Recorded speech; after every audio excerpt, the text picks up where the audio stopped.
Listo, bueno. Entonces, de nuevo, bienvenidos todos, todas a esta sesión. Hoy vamos a seguir hablando o vamos a finalizar el tema de modelado antes de pasar a iluminación.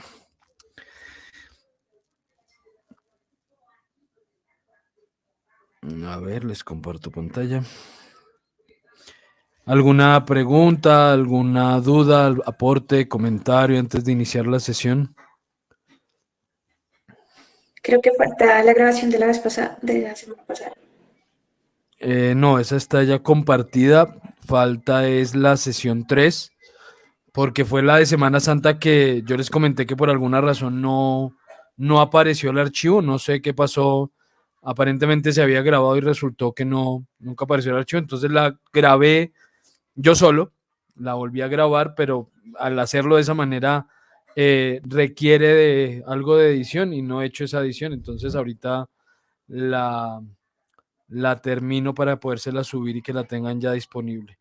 Pero por ahora solo falta esa sesión 3 ya, y esta pues que ya quedará grabada y mañana se las compartiré junto con esa sesión 3. En esa sesión lo que vimos fue edición de líneas y expliqué cómo hacer el ejercicio de los logos, eh, pues para quienes no lo han podido hacer. Entonces, bueno, mañana les comparto esa sesión sin falta junto con la de hoy. Bueno. Algo dije que me recordaran de la sesión anterior, ya no me acuerdo qué es efectivamente. Estábamos modelando algo en modelado poligonal, en un método de modelado poligonal. Estaba haciendo algunas modificaciones sobre la malla, mostrándoles cómo iba el modelo. Les mostré cómo hacer o cómo crear loops y la importancia de crear esos loops dentro del modelo para definir correctamente las curvas. ¿Y qué más hablamos la sesión anterior? No, les mostré algunas herramientas de modelado, ¿no? Bueno, voy a iniciar con luces y si me acuerdo qué nos hizo falta de modelado poligonal, lo retomo en la segunda parte de la sesión. Entonces voy a empezar hablando de luces, voy a mostrarles cómo iluminar en Max. Y para pasar luego, posteriormente, al tema de materiales. Entonces, bien, voy a crear aquí una escena muy sencilla. Ya están viendo mi pantalla, ¿verdad? Sí, señor. Muchas gracias. Entonces, voy a hacer aquí un planito hagamos un plano de 3 metros por 3 metros. Planito de 300 por 300 centímetros. Voy a quitar la grilla en todas las ventanas y dejar ese plano con un solo segmento en cada dimensión. Creo una tetera, digamos de radio 15 centímetros, que tenga unos 12 segmentos para que se vea bastante bien. Rotémoslo un poquito y dupliquemos esa tetera unas 5 veces. Muchas. Con este es suficiente. Y dupliquémosla 4 veces. Ok, listo. Más o menos. Bien, aquí ya tenemos nuestra escena y con esto vamos a empezar a hablar de iluminación. A ver, quiero ser muy claro con esto. TrueStudio Max tiene la posibilidad de convertir esta escena, este conjunto de modelos y otros elementos que vamos a integrar dentro de esa escena, tiene la posibilidad de convertir eso en una imagen. Para convertirlo en una imagen, tenemos que recurrir a un proceso llamado renderizado. Esto de renderizado hace referencia a el tiempo que tarda un proceso. Aclaro, si ustedes hablan de render, o por ejemplo, solamente con que busquen en Google, por ejemplo, render arquitectónico, o cualquier tipo, render arquitectónico de producto, o cualquier búsqueda que incluya la palabra render, lo que van a encontrar son este tipo de imágenes. Coloquialmente a esto se le llama render, pero eso realmente no es un render. Esto es una imagen. ¿Sí?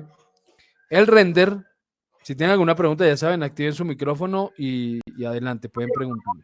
No estoy viendo su pantalla, no sé si seré el único. Ah, ok, permíteme.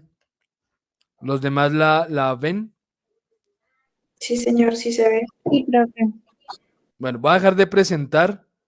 Voy a dejar de presentar y vuelvo y la pongo para ver si de pronto sí se resuelve. Entonces, dejé de presentar, vuelvo a presentar toda la pantalla. Listo, ahí la están viendo de nuevo. Sí, profe, sí. Listo, perfecto, Wilfer. Gracias. No, señor, con gusto. Entonces les decía que si bien esto, coloquialmente a esto se le llama render, realmente esto no es un render, esto es una imagen. El render o la palabra render específicamente hace referencia realmente a el tiempo que tarda un proceso digital en ejecutarse. Hace 50 años, 60 años, cuando empiezan los computadores, pues todos los procesos eran bastante demorados, es decir, calcular ciertas características sobre una base de datos, hacer cierto tipo de operaciones, en fin, todo llevaba mucho tiempo. Así que determinan utilizar ese término render como una medida de tiempo. ¿Cuánto tarda el render? Entonces es básicamente la operación que está haciendo el hardware del equipo para obtener un resultado. Eso realmente es un render. El tema es que todos esos procesos cada vez se fueron haciendo más y más y más rápido. Al día de hoy, la mayoría de esos procesos que requerían de una medida en el tiempo, pues ya se hacen casi instantáneamente. Entonces ya no requieren realmente de medirles tiempos. Pero algunos procesos todavía tardan en ejecutarse. Uno de ellos, crear este tipo de imágenes. Este tipo de imágenes usualmente pretenden simular la realidad. Cuando inicié la sesión, Helmi me preguntaba, me decía, yo hice un vaso y quiero hacer que ese vaso se vea como si fuera real. Ese es uno de los objetivos principales cuando hacemos este proceso de convertir esa escena en imagen, porque digamos que es lo que esperamos obtener de un software de 3D. El tema es que ese proceso no lo hace 3ds Max. Ese proceso lo hace otro programa. Otro programa que corre dentro de 3ds Max, pero no lo hace él directamente. Y a ese otro programa se le llama motor de render. Entonces tenemos varios motores de render. Algunos motores de render bastante conocidos son, por ejemplo, V-Ray. V-Ray permite hacer imágenes bastante realistas. Yo por aquí, por ejemplo, tengo algún trabajo hecho con V-Ray. A ver, les muestro parte de mi trabajo. Esperen, a ver, abramos. Voy abriendo aquí Photoshop. Ah, yo tengo aquí Illustrator.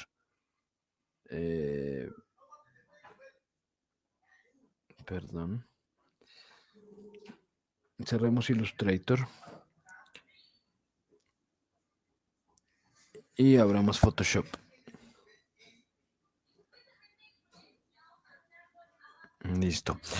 Y acá tengo algo de el trabajo.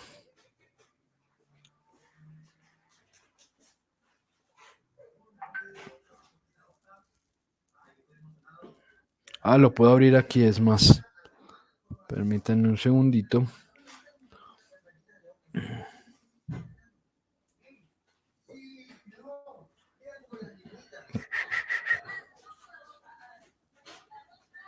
Eso está aquí.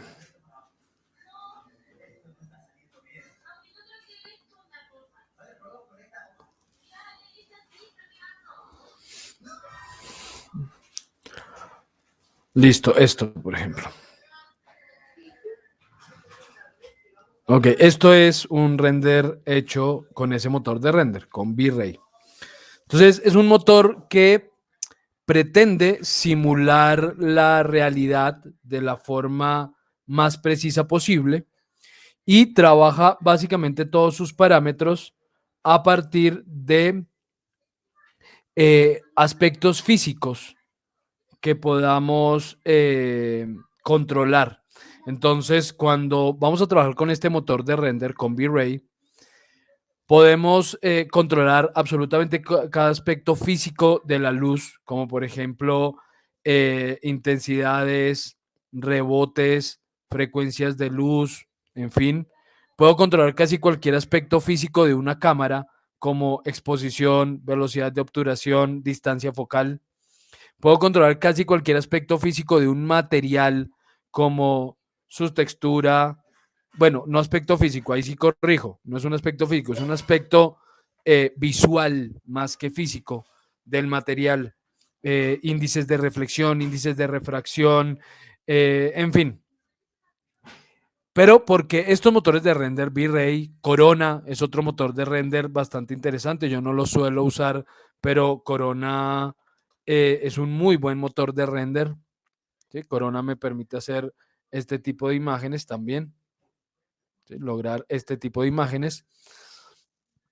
Tenemos software que es un poquito más allá de un motor de render como D5 Render. D5 Render también permite hacer imágenes muy interesantes, pero es un software en sí mismo, es decir, a diferencia de Corona o de V-Ray que funcionan como plugin, es decir, como les dije al principio, un programa que corre dentro de otro programa, eso es un plugin. D5 Render es un software en sí mismo y es un software que pueden conocer porque tiene una ventaja grande y es que es gratis. Sí, D5 Render es gratis. Entonces con D5 Render pueden hacer, incluso D5 Render hace render en tiempo real, algo muy parecido a lo que hace Unreal Engine, que es otro software que recomiendo muchísimo para quien quiera dedicarse a todo el tema de 3D, tanto visualización arquitectónica como visualización de productos, animación, desarrollo de videojuegos, etcétera, etcétera. Pues estas son herramientas que van a resultar muy útiles. Bueno, en videojuegos de 5 render no, esto es para arquitectura básicamente, pero Unreal Engine o Unity sí son herramientas que están diseñadas para todo lo que tiene que ver con temas de 3D, animación, modelado, renderizado, etcétera, etcétera. La recomiendo por una razón principal y es que la calidad que nos ofrecen es absurda en comparación a su precio porque es gratis. Es gratis, estos softwares son gratis.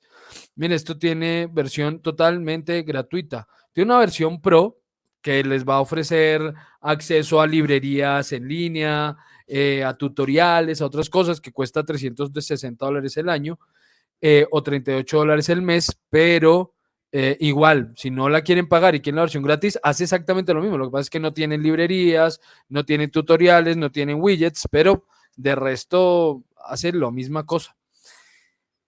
También está, por ejemplo, Lumion. Lumion es otro motor de render que no es motor de render propiamente, porque de nuevo es un software en sí mismo. Lumion también me permite crear, bueno, digamos, ellos no crean la escena, eso sí hay que aclararlo. Ni D5 Render ni Lumion permiten modelar.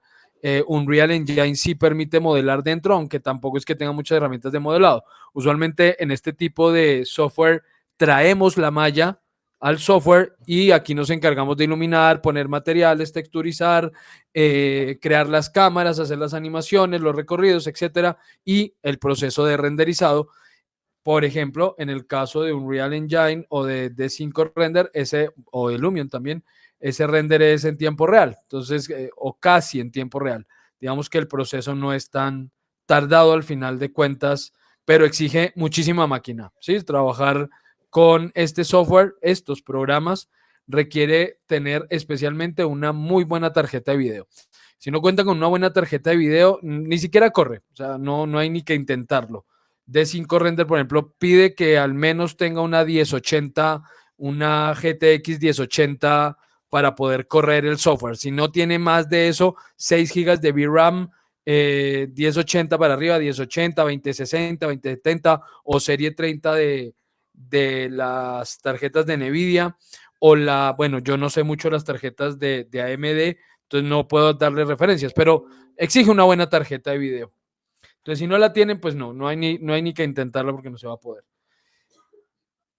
A diferencia de, por ejemplo, V-Ray o Corona, que no son tan exigentes con el hardware, digamos que con un hardware un poco más reducido se puede trabajar. V-Ray y Corona, por ejemplo, no piden nada de tarjeta de video. V-Ray hace un proceso de render digamos, render dinámico o render interactivo, en el que a medida que yo voy modelando, voy modificando las cosas. Por ejemplo, si abro esa escena, voy a salvar esta. Salvemos esta como... ¿Dónde es que tengo complementario básico? Este. Voy a poner esta como luces. Y abramos... Bueno, no necesito abrir nada. Puedo aquí hacerlo, hacer un render en tiempo real. Listo, entonces voy a poner aquí una lucecita rápidamente para poderles mostrar de qué estoy hablando.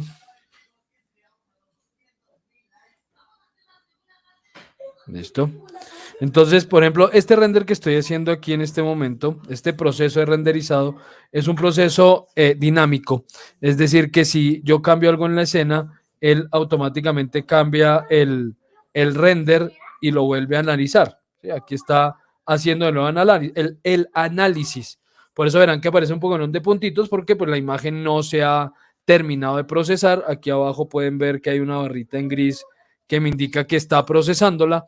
Entonces, este trabajo sí lo está haciendo la tarjeta de video, por ejemplo, pero es tal vez lo único y no necesito hacerlo. Si yo no cuento con una tarjeta de video lo suficientemente potente, pues no hago este render dinámico o interactivo y simplemente al finalizar de configurar la escena, de poner las luces, etcétera, pues hago un render normal. Ahorita les voy a hablar de cómo se hace eso y listo. Ya este render ya no está trabajando con la tarjeta de video, esto ya lo está haciendo con el procesador. Entonces, con el procesador son medianamente exigentes, sin embargo, se puede trabajar con poco procesador y poca RAM, teniendo en cuenta que los tiempos de render van a ser muy elevados. ¿Sí? Ahora bien, ¿por qué toda esta charla? En este curso yo no les puedo enseñar a ustedes a usar ningún motor de render especial, es decir, no les puedo enseñar V-Ray, no les puedo enseñar Corona. Primero, ese software tiene costo, no hay versión gratuita de ese software. Por otro lado, aprenderlo a utilizar correctamente pues requiere mucho tiempo. Entonces, pues digamos que no es un curso enfocado en esa área. Pero, ¿qué es lo que pretendo mostrarles con Max? Max tiene por defecto 2 motores de render incluidos. Entonces, vamos a ver cómo se configura eso. Dentro de las herramientas que aparecen en la barra de herramientas principal, hay 3 herramientas que tienen una teterita. Ya habíamos hablado en algún momento de por qué la tetera en Max. Aparece entonces este iconito de la tetera en estas 3 imágenes que me permite, por un lado, configurar los parámetros de ese proceso de renderizado. Por otro lado, me permite abrir la ventana de render donde voy a visualizar lo que estoy renderizando. Y por otro lado, me permite iniciar un proceso de render rápidamente, digamos, el proceso de render instantáneo. O bueno, instantáneo me refiero a que empiece el proceso de render, no que el render sea instantáneo, porque eso depende de muchas cosas. Entonces, que empiece el proceso de render. Así que vamos a ir al primer botoncito, el de configuración de render. Cuando estamos en configuración de render, lo primero que nos encontramos es algo que dice, ¿qué es lo que voy a renderizar?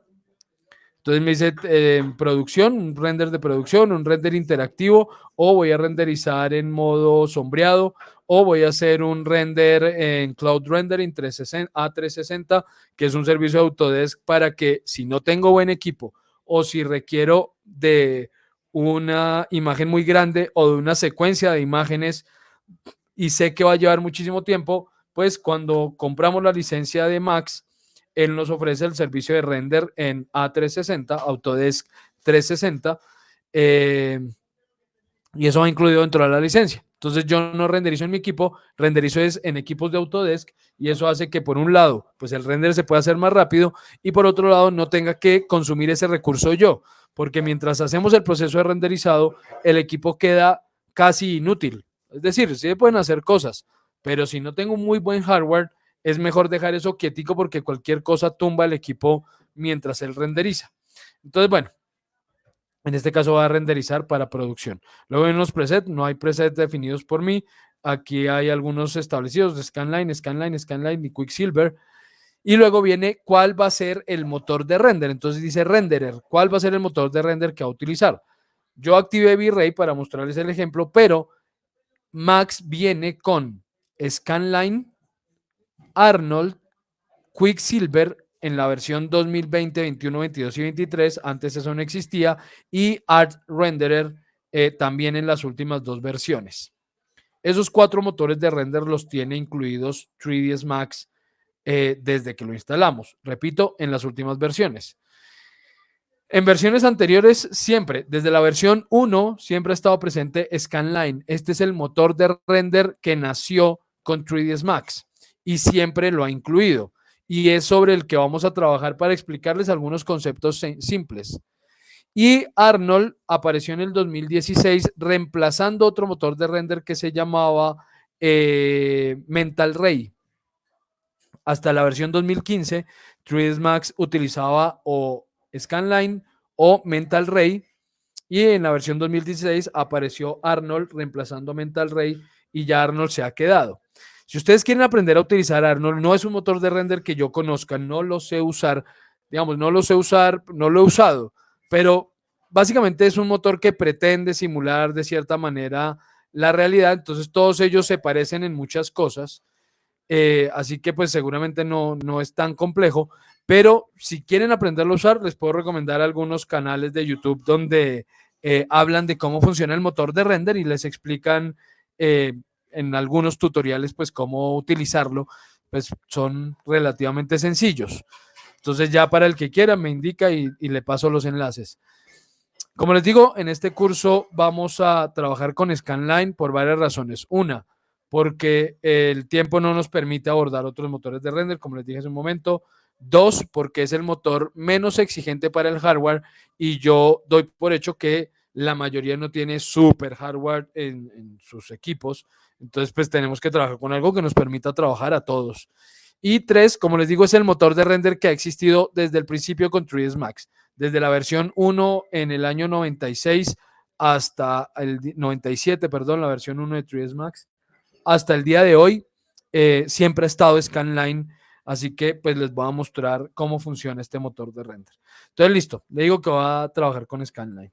Luego me dice, ¿y qué es lo que va a renderizar? Entonces, ocurre una cosa con el motor de render y es que por defecto, él renderiza el viewport que esté activo. Si yo, por ejemplo, estoy en el viewport superior, este es el que tengo activo, él me dice, voy a renderizar el viewport de la vista superior. Si paso al frontal, él va a renderizar el frontal. Si paso al izquierdo, va a renderizar el izquierdo. O si paso a la vista de perspectiva, va a renderizar la perspectiva. Entonces, en este caso, si yo quiero poder trabajar en los diferentes viewports, pero que siempre me renderice este y no vaya a cambiar, a renderizarme una vista ortogonal que no me sirva de nada, pues entonces lo que puedo hacer es activo ese viewport, en este caso la perspectiva, y lo bloqueo con este candadito. Al bloquearlo así, ya no importa en qué viewport me encuentre, sin importar en qué viewport esté, él se mantiene en que va a renderizar la perspectiva. Entonces, listo, ahí aseguré eso. Luego de esto, vamos a configurar qué cuadros son los que voy a renderizar. No hemos visto animación, vamos a ver algo de animación más adelante en el curso. Y cuando veamos ese tema de animación, pues entenderemos este tema de los segmentos y el rango o los cuadros que quiero renderizar. Por ahora la única opción es renderizar un cuadro simple, porque pues al no haber animación no hay otra cosa que renderizar más que este cuadro en el que nos encontramos. Entonces esto debe estar en single. Ya si empezamos a agregar cuadros, puedo saltar para que no los renderice todos en secuencia, sino que renderice cada tanto, más o menos así como cuando uno manda a imprimir, ¿no? Imprima la hoja actual o imprima de tal a tal hoja o imprima todo el documento o imprima todo el documento pero solo los pares o solo los impares, algo así, es muy parecido. Entonces, bueno, aquí singular. Luego me dice, ¿y qué es lo que voy a renderizar? Entonces yo puedo renderizar varias fracciones de lo que estoy viendo. Puedo renderizar todo lo que estoy viendo, view, o puedo renderizar solo los objetos seleccionados o parte de eso que estoy viendo o un recorte o algo que llaman soplido, que es como agrandar un pedazo de lo que estoy viendo para que él renderice solo el pedazo, pero lo renderice más grande. Luego les muestro un poco ese tema. Luego viene algo que determina el tamaño o un parámetro que determina el tamaño de la imagen final al hacer el proceso de render. Esos tamaños vienen preestablecidos, hay algunos preestablecidos, entonces vienen, por ejemplo, tamaños para lentes de 35 milímetros o dispositivos de 35 milímetros, de 70 milímetros, VistaVision, que es para cine, 35 milímetros también para cine, 6 por 6 centímetros para impresión o bueno. Este NTSC es un estándar de televisión que existía antes, eso ya no existe. Con la televisión digital, NTSC y PAL desaparecieron, o HDTV, que es como el estándar actual que me permite acceder a algunos tamaños. Esto básicamente son tamaños de imagen, es decir, sea cual sea el que escoja, por ejemplo, 1920 por 1080, hace referencia a que la imagen final, después de renderizar, la imagen final va a tener ese tamaño en píxeles. 1920 píxeles de ancho por 1080 píxeles de alto. ¿Han oído hablar de ese tamaño de imagen alguna vez? ¿Dónde lo han oído mencionar? 1920 por 1080. Las pantallas widescreen. Exactamente, en las pantallas HD, exactamente. En las pantallas, en los monitores y ahora en los televisores. Como les digo, estos son estándar, entonces en HDTV es el estándar que pretende abordar los tamaños más comunes en los televisores digitales. El tema es que a la fecha no puedo decir que realmente exista un estándar en cuanto al tamaño de este tipo de pantallas. Hasta hace algunos años era muy fácil definir un tamaño de imagen porque si lo voy a imprimir tengo que hacer un par de cuenticas. Ahorita les cuento cuáles son las cuentas que tengo que hacer. Si la quiero imprimir. Si la quiero ver en pantalla, pues solamente teníamos 3 o 4 tamaños de pantalla y eran estos. Voy a poner aquí en custom. Eran 640 por 480. Ese fue el tamaño como de los primeros monitores a color que se desarrollaron. Entonces esos monitores tenían o estaban compuestos por 640 píxeles al ancho por 480 de altura. 720 por 486 fue el tamaño de los televisores durante 50 años. O sea, desde que nació la televisión hasta más o menos mediados de los 90, casi finales de los 90, ese era el tamaño de todo televisor, fuera que el televisor fuera más grande o más pequeño. Si el televisor era más pequeño, simplemente el punto era más pequeño, y si el televisor era más grande, el punto era más grande y ya. Pero grande y pequeñito, todos los televisores tenían esa cantidad de píxeles, 720 por 486. Ese era el estándar NTSC que les dije que ya desapareció, porque el NTSC era el estándar que utilizamos en América y Japón, mientras que el estándar PAL era el estándar utilizado en Europa. Y eso definía varias cosas: el tamaño de la pantalla, la cantidad de cuadros por segundo cuando veíamos televisión, definía temas de luminosidad, en fin, definía varias cosas. Pero pues hoy en día eso ya no existe porque ya no hay televisores de ese tipo, ya todos son televisores digitales y los estándares son otros. Luego los monitores crecieron a 800 por 600 píxeles y luego de eso ya aparecieron los monitores de 1024, que ya están dentro de los considerados HD. Entonces ya venían los de 1280 por 720 y digamos que ahí va. Ahora los monitores usualmente tienen resolución HD. Bueno, es que ahí el tema de resolución está mal utilizado, el término resolución está mal utilizado. Una cosa es resolución y otra cosa es tamaño de pantalla. Y lo que pasa es que las empresas, para que la gente compre, ha venido utilizando esos términos mal y dicen resolución no sé qué y hacen referencia realmente a un tamaño de pantalla y no a una resolución. La resolución es otra cosa, ya se los explico. Entonces los monitores, la mayoría de monitores normales, los que casi todos tenemos, pues son monitores que tienen este tamaño de pantalla, 1920 por 1080. Pero aparecieron los televisores 4K, los televisores, bueno, hay uno que dice supuestamente 2.5K o 2K, eso realmente no existe. Ese 2K no hace referencia a nada. Sí 4K, porque este 4K es que caben 4 de estas pantallas en esta. Y efectivamente, esto mide 1920 por 2, 3840. 1080 por 2, 2160. En una pantalla de 3840 por 2160 píxeles caben 4 pantallas de 1920 por 1080. Entonces, hoy en día, y si miramos, por ejemplo, los celulares, es decir, si yo voy a renderizar una imagen quiero enviarle esta propuesta a mi cliente. Estoy desarrollando un producto X y voy a sacar una imagen y se la quiero enviar a mi cliente. Se la voy a enviar a mi cliente, no sé, por correo, por WhatsApp, por donde sea. ¿Dónde la va a ver? ¿La va a ver en un televisor? Puede ser. ¿La va a ver en el celular? Puede ser. ¿La va a ver en una tablet? Puede ser. ¿Qué tamaño de pantalla tiene el dispositivo en el que la va a ver? Pues quién sabe, porque pues hay tantos. O sea, ¿qué tamaño tiene la pantalla de su celular? Estoy seguro que entre los que estamos presentes en este momento, 13 personas, entre nosotros de seguro hay más de 3 o 4 tamaños de pantalla distintos en nuestro celular. Entonces ya es difícil hablar de un estándar realmente en ese tema de tamaño de pantalla. Entonces nos vamos a guiar por otras cosas, más por el fin, para qué quiero esa imagen, en qué medio la quiero mostrar, qué voy a hacer con ella. ¿Es para utilizarla en un sitio web? ¿Es para compartirla por correo electrónico o por medios digitales o por redes sociales?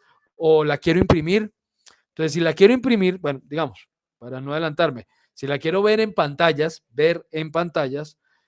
pues lo que pienso es en más o menos en qué tipo de pantalla se va a ver, en celulares, de pronto en televisores, o la vamos a ver en monitores de computador. Entonces, si digo, la voy a ver en monitores de computador, yo me iría por 1920 por 1080. Difícilmente alguien tiene un monitor de mayor tamaño en píxeles. Difícilmente, entonces no necesito tampoco que tenga mayor tamaño. Igual si la van a ver en un celular, los celulares pueden tener un poquito más de píxeles en sus pantallas, pero siendo pantallas tan pequeñas, realmente tampoco se nota mucho si hay muchos más píxeles. Entonces, Profe, para pantallas, dime, entonces, ¿cuál sería la resolución en este caso? tamaño. No he hablado de No, la resolución, resolución. tamaño. Ah, no, entonces ya les explico la resolución. Ya ahorita les hablo de Ah, resolución porque eso me importa, la resolución me importa cuando voy a imprimir la imagen. Si esa imagen no se va a imprimir, la resolución no nos importa para nada.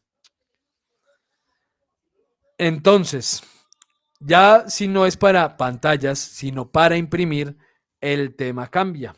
¿Por qué? Porque cuando vamos a imprimir una imagen, finalmente sí tuve que abrir Photoshop. Cuando vamos a imprimir una imagen, tengo que tener en cuenta un concepto al que llaman píxeles por pulgada. ¿Sí? Píxeles por pulgada o más comúnmente conocido como DPI, dips per inch, ¿sí? Puntos por pulgada, dips per inch. ¿Qué es esto? Cuando una impresora imprime una imagen sobre un sustrato determinado, cualquier tipo de papel o de material que pueda imprimirse, esa impresora lo hace a partir de soltar punticos de tinta en un área determinada. Y eso normalmente se mide en pulgadas. Aunque también algunos utilizan, pero eso es muy raro, utilizan para definir resolución la unidad de centímetros, puntos por centímetro o píxeles por centímetro. Pero es muy raro que alguien lo use. Entonces nos quedamos con él por pulgada. Eso quiere decir que si, por ejemplo, yo voy a imprimir en mi casa con mi impresora normal de escritorio estándar, esas impresoras por defecto imprimen o a 300 o a 600 píxeles por pulgada. ¿Sí? Normalmente. Digamos que eso es como lo más común. Entre más puntitos imprimen una pulgada, quiere decir que la imagen tiene mayor calidad. La imagen tiene mayor calidad. Al verla de cerquita, muy difícilmente voy a notar ese punto que genera la impresora al hacer el proceso. Si, por ejemplo, imprimo a 600 puntos por pulgada o píxeles por pulgada, casi que ni con lupa, con una lupa normal, se alcanza a ver el puntito de impresión. Entonces ahí hablamos de una muy buena calidad de impresión. El tema es que entre mayor calidad quiera, pues estoy aumentando la resolución. Esto es resolución de la imagen. ¿Cuántos de esos puntitos van a quedar en el proceso de impresión por un área determinada, que en este caso es la pulgada? Entonces, cuando abrimos una imagen aquí en Photoshop, por ejemplo, abramos el render que estaba trabajando. Listo. Esa imagen tiene dos parámetros. Entonces veamos aquí en imagen, tamaño de la imagen, vamos, y aquí me da dos tamaños. Tamaño de la imagen está el tamaño en píxeles, lo que he venido hablando hasta ahora. ¿Cuántos píxeles de ancho por cuántos píxeles de alto componen la imagen? La resolución es cuántos puntos por pulgada quiero al momento de imprimir. La imagen ya tiene un tamaño determinado. Quiere decir que yo aquí en Photoshop no la puedo hacer más grande. Claro, sí la puedo hacer más grande, pero hacerla más grande, por ejemplo, voy a hacer una cosa aquí para que lo podamos ver. Voy a acoplar esto y voy a convertirlo en una imagen de 8 bits para poderla trabajar rápidamente.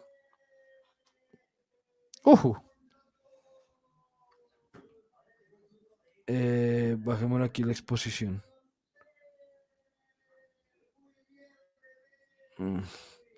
Pero la iluminación, dejémoslo un poquito. Uy, no más.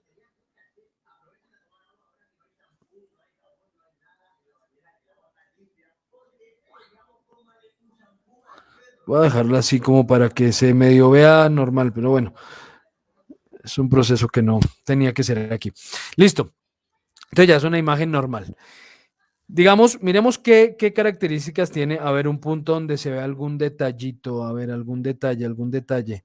Por ejemplo, digamos, en este tamaño de imagen no alcanzo a ver qué es lo que tienen las tapas de los libros, ¿sí? No alcanzamos a leer qué es lo que dice acá, no alcanzo a entender esa imagen, las texturas, pues ya a cierto tamaño se pierden. Miren, cuando me acerco ya empiezo a ver el píxel, cada uno de esos puntitos de colores que vemos aquí en pantalla es un píxel y un píxel tiene una única información y es un color, ¿sí? Un píxel básicamente tiene esa información, un color. Entonces, ya ese es el tamaño al que esta imagen fue renderizada. Si yo quiero aquí en Photoshop, puedo ir aquí a imagen, tamaño de la imagen y decirle, no, quiero que usted no mida 1920, sino 3840. O sea, la dupliqué de ancho y la dupliqué de alto, o sea, la cuadrupliqué de tamaño, o sea, la convertí de una imagen HD a una imagen 4K. Listo, 4K. Photoshop lo hace, él agrandó la imagen, efectivamente. Pero ¿qué pasa si yo me acerco? Ahora tengo más puntos, pero igual no alcanzo a leer nada aquí, no alcanzo a entender qué hay en esta imagen. Todo en general es igual, solo que con más puntitos. ¿Sí? ¿Por qué? Porque pues Photoshop no puede adivinar, no es lo suficientemente inteligente para decir, es que estos son unas piedras y pues en la imagen pequeñita yo apenas alcanzo a mostrarle lejitos que son piedras, pero si usted hace crecer la imagen yo le voy a mostrar, entonces le va a mejorar la textura y voy a hacer que se vea mejor la piedra y que si este texto no se lograba leer chiquito pero está grande la imagen, ahora sí voy a hacer que se lea, etcétera, etcétera. Eso no se puede, ¿sí? No lo puede adivinar el programa. Entonces, si bien sí puedo aumentar el tamaño de la imagen, la calidad de la imagen realmente no es que mejore cambiando su tamaño. ¿Qué pasa entonces cuando hablamos de la resolución? Vamos otra vez al tamaño de la imagen y dejemos esto de los 1920 que tenía antes. Si esta imagen mide 1900 píxeles de ancho y la voy a imprimir a 72 puntos o píxeles por pulgada, a 72 píxeles por pulgada, eso me va a dar en centímetros que esta imagen la puedo imprimir de un tamaño a un tamaño de 67 por 38 centímetros. Es decir, creo que aquí todos lo entienden, eso es un cuarto de pliego, más o menos, un poco más de un cuarto de pliego. Sí, creo que todos entienden ese tamaño, ¿no? Un poquito más de un cuarto de pliego. Ese es el tamaño al que podría imprimir la imagen a esta resolución, 72 píxeles por pulgada. ¿Es una buena resolución o no es una buena resolución para imprimir? ¿Qué opinan? No, profe, esa 72 está diseñada para web o para estándar de visualización en digital. Uh-huh. Sí, ese es el estándar para ver las imágenes en pantalla. Pero porque es que en pantalla no importa, como les digo, la resolución no importa. Da exactamente igual, se los muestro. Miren, yo le puedo decir a esto, voy a dejarlo aquí en píxeles, y voy a cambiar su resolución a 600 píxeles por pulgada. Voy a aumentarle la resolución brutalmente, 600 píxeles por pulgada, pero el mismo tamaño, 1920 por 1080. Ok, absolutamente nada cambia en la imagen. La imagen es exactamente igual, exactamente igual. ¿Sí? No le moví absolutamente nada, su tamaño es el mismo, los píxeles son los mismos, nada cambió y le aumenté mucho la resolución. ¿Qué cambió? Que si ahora yo voy a ir al tamaño de la imagen y le digo que voy a imprimir esa imagen, o que voy a imprimir no, que quiero ver su tamaño en centímetros, antes estaba en cuarto de pliego, ahora me dice la puedo imprimir de 8 por 4 centímetros. O sea, la va a imprimir tamaño tarjeta de crédito. ¿Sí? Cambió fue el tamaño si la mando a imprimir, porque la resolución no importa cuando la imagen se va a ver en pantalla. Eso quiero que les quede súper claro. No tiene nada que ver la resolución cuando vemos la imagen en pantalla. La pregunta es, ¿72 píxeles por pulgada es una buena resolución para imprimir una imagen? La respuesta que tú me das es no. Y yo diría más o menos. Depende de muchas cosas. Estoy buscando aquí una imagen que les quiero compartir. Permítame un momento, la busco aquí en otro grupo en el que la compartí y se las Bueno, envío. profe, también depende mucho para el tipo de impresión que necesite, porque si necesita impresión de gran formato, pues no le sirve el tamaño, ¿cierto? Entonces depende también para qué tipo de impresión es, ¿cierto? Sí, exactamente, pero quiero que lo aclares porque ese es el punto al que quiero llegar. ¿A qué te refieres con que depende del tipo de impresión? El tamaño de la impresión, o sea, si es digamos, una valla publicitaria, ¿cierto? Sí. Pues entonces el tamaño y la calidad de la resolución tiene que ser muy buena. Entonces, digamos que el tamaño que nos daba ahí era un cuarto de pliego, entonces era para, no sé, qué sé yo, una impresión muy mediana para una presentación. Entonces, es dependiendo para donde se va a aplicar esa impresión, o sea, también tiene que ver el estilo donde se va a aplicar la impresión. Exactamente, pero es que al punto que quiero llegar, o sea, tienes toda la razón, eso depende de para qué va a ser la impresión que voy a utilizar, ¿sí? Realmente de eso depende. Ahora, no encuentro la imagen para compartírsela. Bueno, la sigo buscando mientras les voy hablando, porque es que es importante que vean esa imagen, se las voy a enviar por WhatsApp para que vean a qué me refiero. Resulta que la resolución es un tema que depende básicamente de a qué distancia va a ver el usuario la imagen. ¿Por qué? Esta es una pregunta recurrente en todos los grupos, foros, grupos de Telegram, WhatsApp, por donde quieran que tengan que ver con infoarquitectura, con renderizado, con modelado 3D. Y siempre la gente pregunta, ¿a qué tamaño tengo que renderizar una imagen para tal cosa? Si nosotros pensáramos, por ejemplo, que yo voy a imprimir una valla de, pongámosle, 10 metros de ancho por 4 de altura, por ejemplo. Me pidieron una imagen de un exterior de un proyecto de arquitectura para imprimirla en una valla gigante. A eso le llama gigantografía. Entonces pensemos en esto. Vamos a ver. El requerimiento es este. Valla de 10 metros, de 10 por 4 metros. Como no sabemos cuál es la resolución por metro, pues vamos a convertir esto en pulgadas. ¿Cuántas pulgadas tiene un metro? Un metro tiene 12 pies. A ver, calculadora. Un metro, digámoslo en 2,54 centímetros. 100 dividido 2,54 tiene 39 pulgadas. ¿Sí? Podemos redondear a 40 pulgadas por metro. Entonces digamos que esto serían 40 pulgadas. 40 pulgadas por metro, ¿no? 40 pulgadas por metro. O sea, esto serían 400 pulgadas. 400 pulgadas por 4 por 4 por 160 pulgadas. ¿Cierto? 400 por 160 pulgadas. Ya tengo el tamaño en pulgadas. Si dijéramos, bueno, entonces vamos a imprimir a 300 píxeles por pulgada, pues 400 por 300 me da 120.000 píxeles. 120.000 píxeles por 160 por 300, 48.000. Eso significa que esta imagen, 48.000 por 120, 1, 2, 3, me da 5.760 millones de píxeles. O sea, es una imagen de 5.000K. Es una vaina absurda.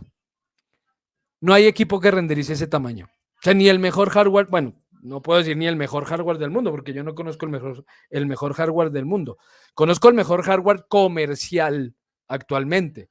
Es decir, podemos hablar de un equipo con doble procesador Threadripper de 4.200 megahercios que tienen 64 núcleos cada procesador, 128 hilos, o sea, 256 hilos de procesamiento entre los dos, con unas 256 gigas de RAM, con la tarjeta de video, la 3090 Ti, mejor tarjeta de video, no llega a renderizarme ese tamaño de imagen.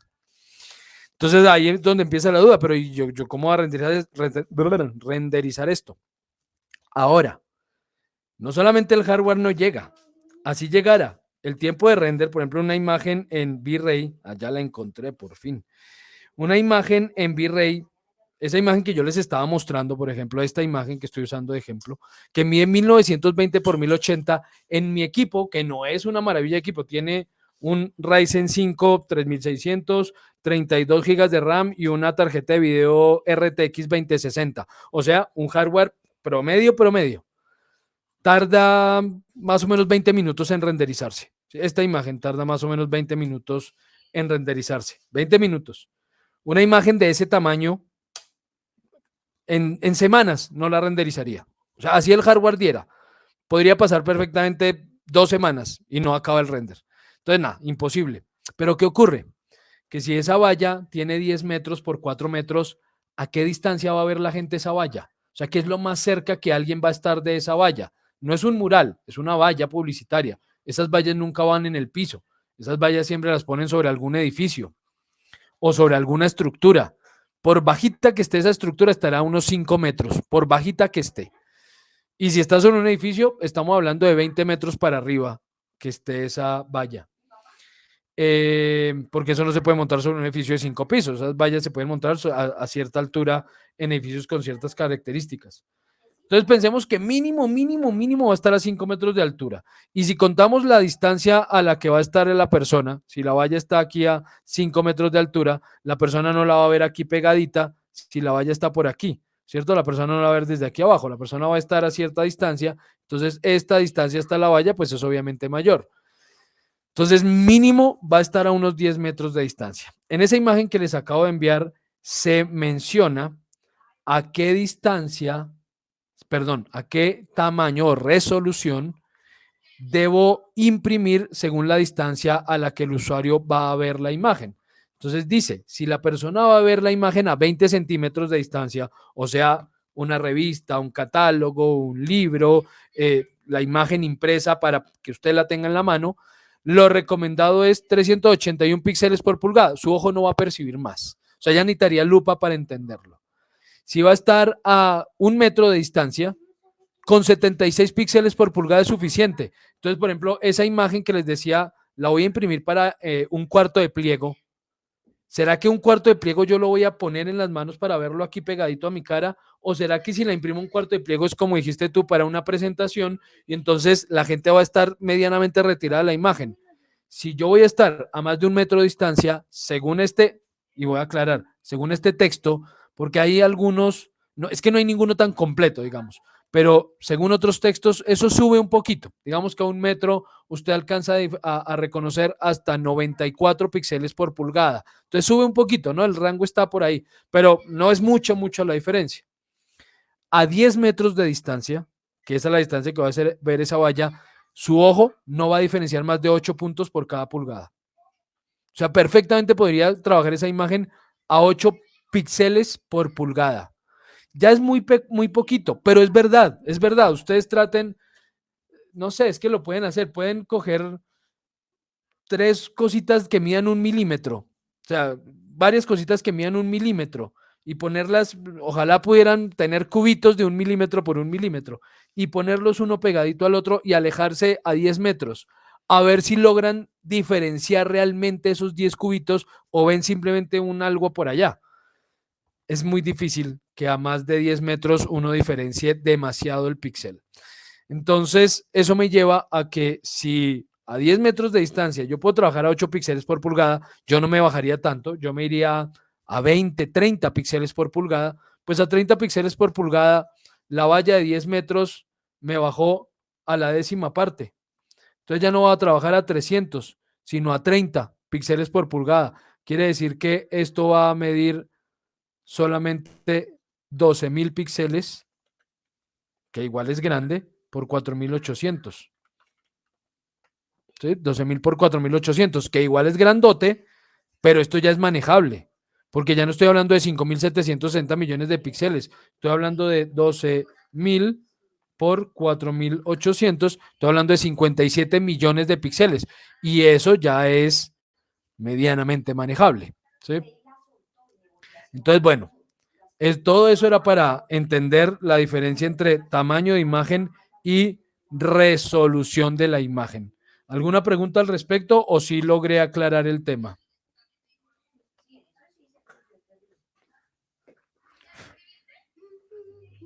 No, sí lo logré aclarar por lo visto, ¿cierto? Me están escuchando, ¿verdad? Sí, profe, muy bien. Sí, profe. Listo, gracias. Quedó claro. Perfecto, perfecto. No les voy a hacer el ejercicio. Me dicen, sí, quedó claro a veces y les hago el ejercicio y bueno, pero no los voy a enredar con matemáticas. Ahorita doy por hecho que sí, que efectivamente quedó claro ahí el tema. Bueno, entonces, vamos a decir el tamaño de la imagen. Aquí no hablamos de resolución, hablamos de tamaño. Entonces, ok, que quede a 1920 por 1080 píxeles.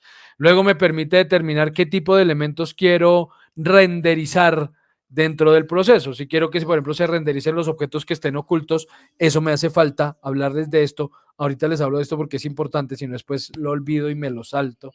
Entonces, si quiero o no renderizar objetos que estén ocultos, si quiero o no renderizar las luces como puntos, si quiero o no forzar los dos lados de la malla, ya voy a hablar de eso, si quiero renderizar un check de color para el video, si quiero renderizar en super negro, que es un tema para Alpha Channel, es decir, para hacer montaje posterior, que ahorita no viene al caso. Entonces, bueno. Luego viene aquí un parámetro de luces avanzadas, pero eso es mentira. Esto no usa luces avanzadas. O sea, Scanline no usa luces avanzadas. Y luego me dice dónde quiere guardar ese render. Entonces va a aparecer este render output. Ese render output me permite determinar, preestablecer si quiero que esa imagen que voy a renderizar, la que voy a obtener, quede de una vez guardada. Tan pronto él termine el proceso de renderizado, quede guardada en algún lado. Entonces puedo ir aquí en Render Output, puedo ir a Files y en Files decirle, quiero que en tal carpeta quede guardada la imagen con tal nombre y con tal extensión. Extensiones posibles para guardar esa imagen. AVI. AVI no es un archivo de imagen, es un archivo de video. Los AVI son para guardar video. Pero cuando veamos animación les voy a hablar al respecto. No es recomendable guardar el video como video, no directamente desde Max, porque él no codifica correctamente el video. Cuando vemos video, eso ha tenido que pasar por un proceso de codificación y decodificación, que usualmente lo hacen herramientas externas. Entonces, por ejemplo, cuando ustedes ven un video en YouTube, ese video está codificado con algo que llama H.265. Ese no es un formato, esa es una codificación de video, un formato de codificación, no un formato de archivo. El archivo es de formato MP4.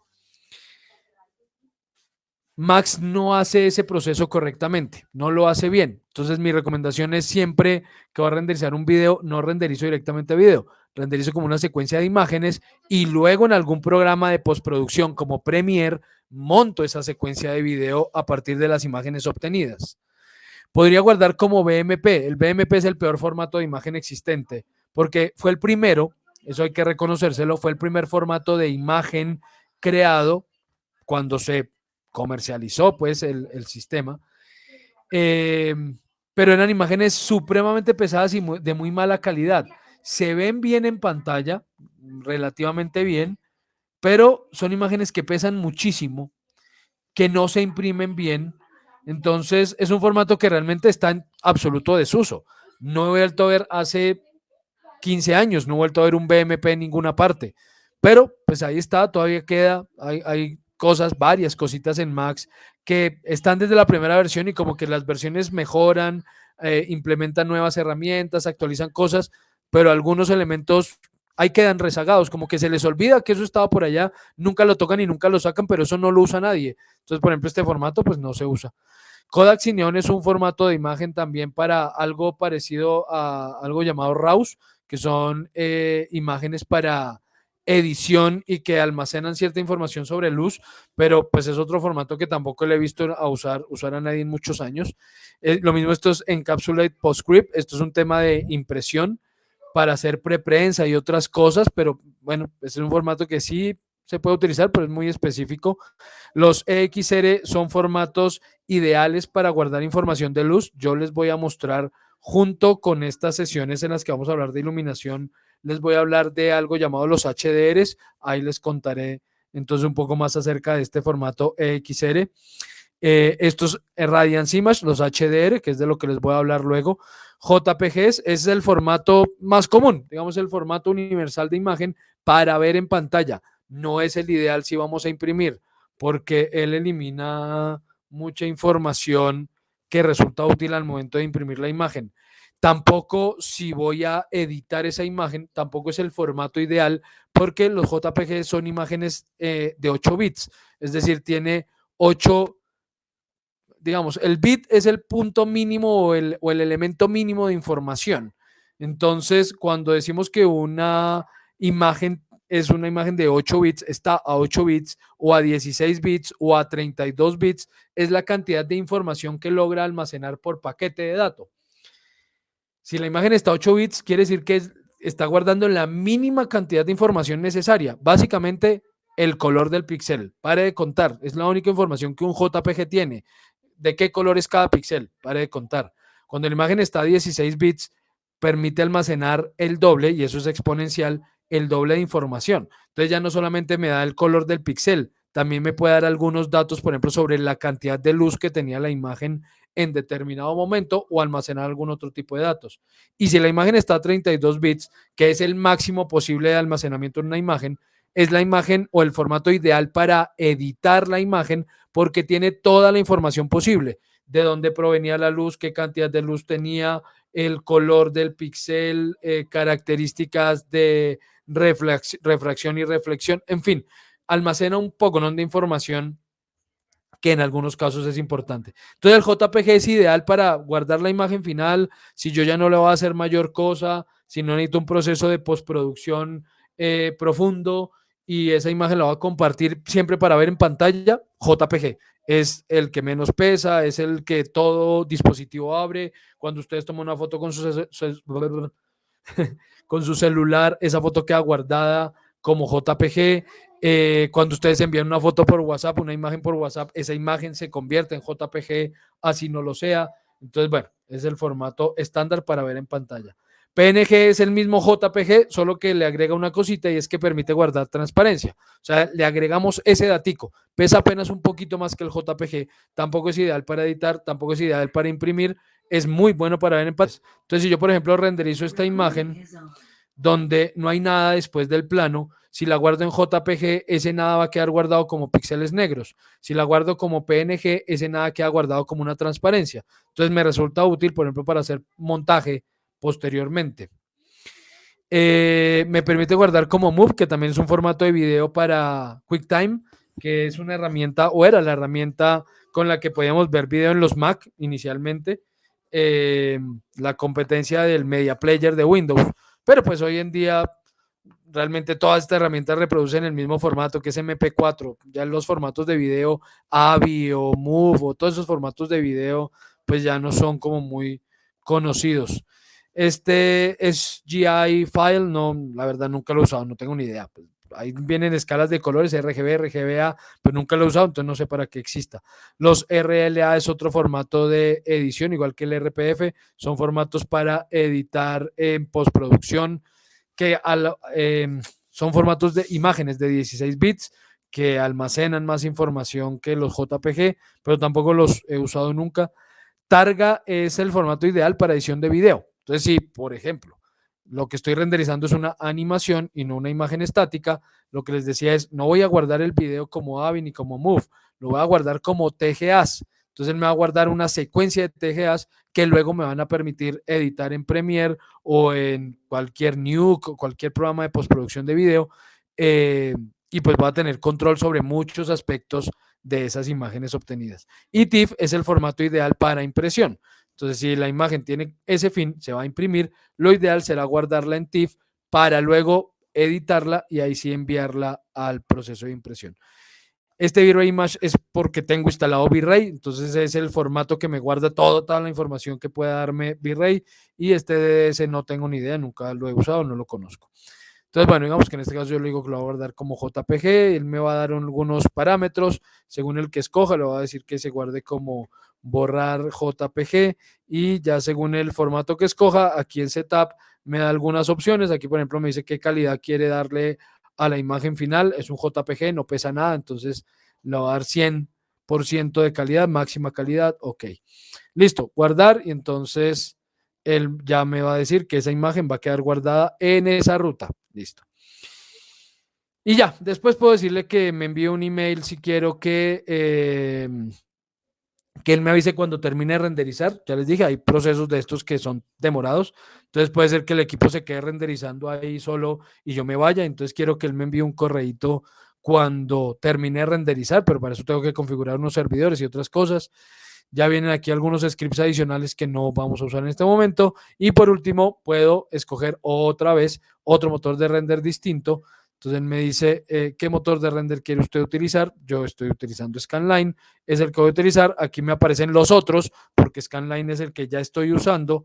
Entonces no aparece ya en esta lista. Aquí aparecen los otros motores que tengo disponibles para utilizar. Entonces, bueno, lo vamos a dejar en Scanline. Listo, básicamente es eso. Luego ya vienen aquí algunos parámetros que cambian según el motor de render. Por ejemplo, estos son los parámetros que me permite controlar Scanline, no es mayor cosa. A diferencia de, por ejemplo, si escojo V-Ray, donde en V-Ray lo que puedo controlar es bastantes cosas, ¿no? Aquí puedo controlar varios aspectos de cómo voy a renderizar esa imagen, ¿sí? Frame buffer una cosa, global switch otra, IPRs, image sampler, image filter, environment, color mapping, todo esto tiene cámara, todo esto tiene parámetros que yo puedo controlar. En Scanline, nada, ¿sí? Esto. Y esto no es realmente nada, solamente me está diciendo qué quiere renderizar y qué no.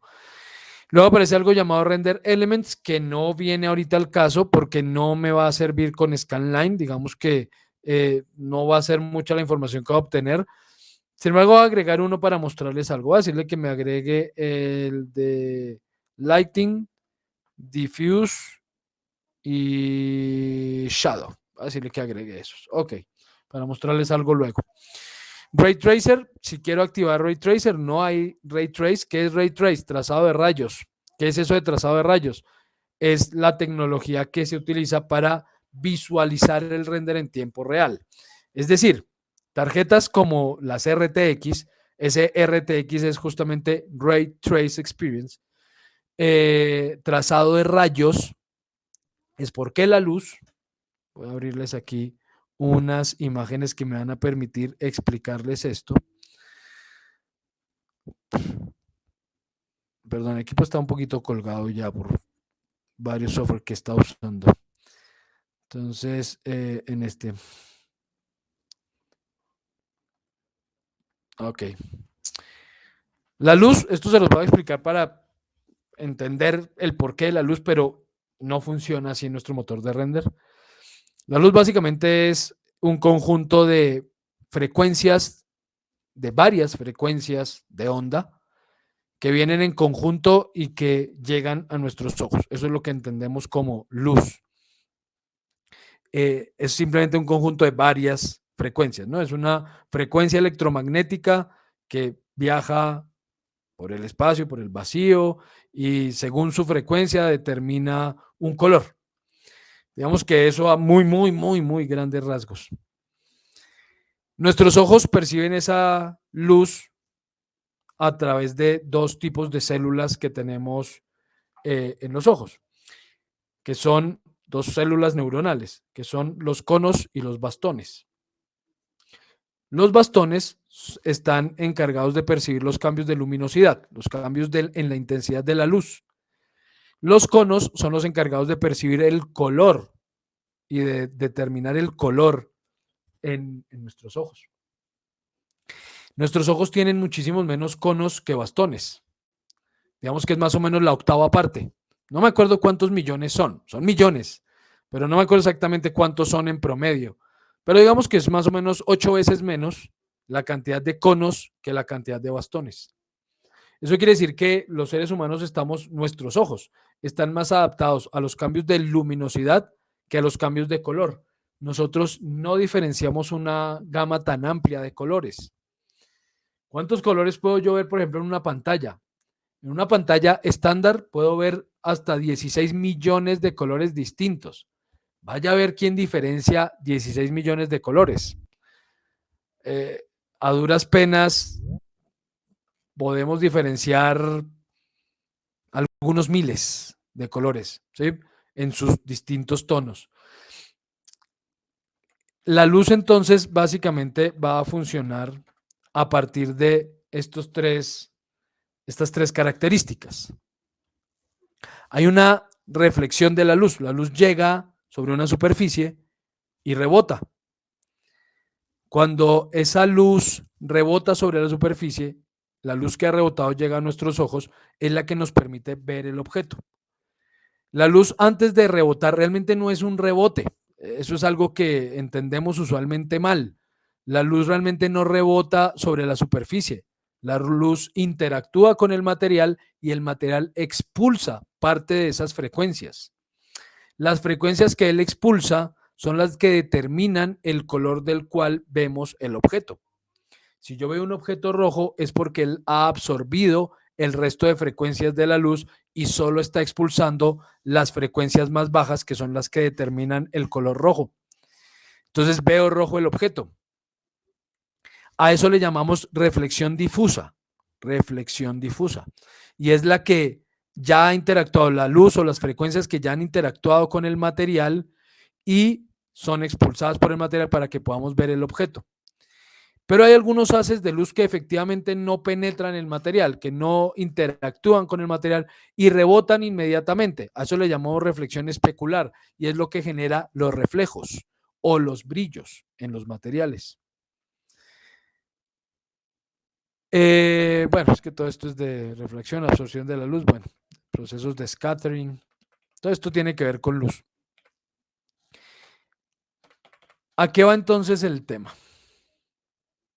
Vamos a Max.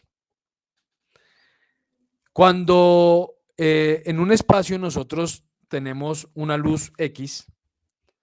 Esa luz no muere en el momento en que se encuentra con un objeto.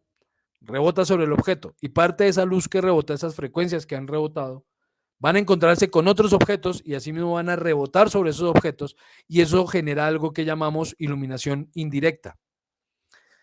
Si ustedes están en un cuarto en este momento que no hay luz natural, a menos que tengamos la luna llena, si ustedes están en un cuarto con una sola luz, una sola fuente de luz artificial encendida, muy seguramente cualquier rinconcito de su cuarto ustedes van a poder ver algo.